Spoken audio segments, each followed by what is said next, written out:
Pagka 2018 guys, New Year to, akong ginan si Sean, gamay pa si Sean nga Sean.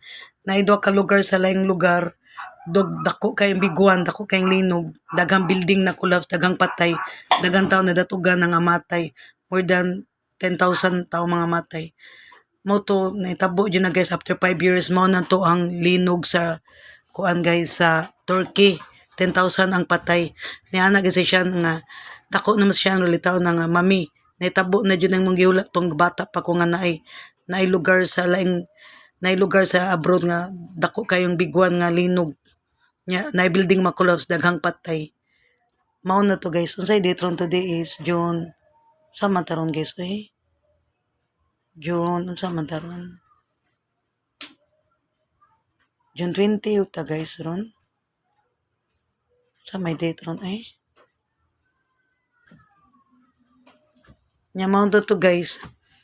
Niya na si Sean mami karon pa nitabo ang imong gihula. Bago mo to nitabo kay murag last year. Ang katong linog sa Turkey na tag-anan to nako guys.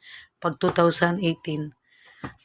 New Year to niya na si Sean mami nitabo na imong gihula na gihula nga naay duha ka lugar nga magkuandungan og linog.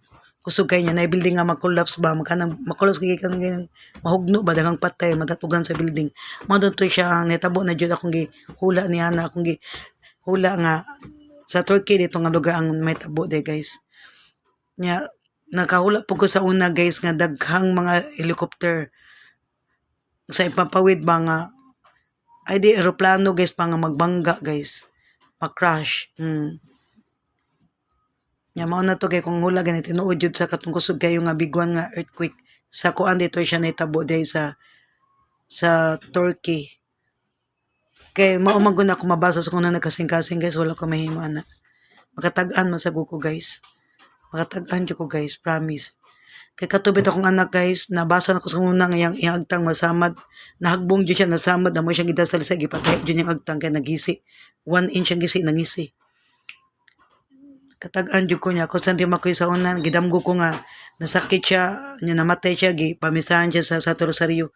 Gihaya siya San Francis na tinuod jud guys kung di makoy kapila ka buwan na sakit siya, namatay siya, gihaya siya St. Francis, gipamisahan siya sa Rosario.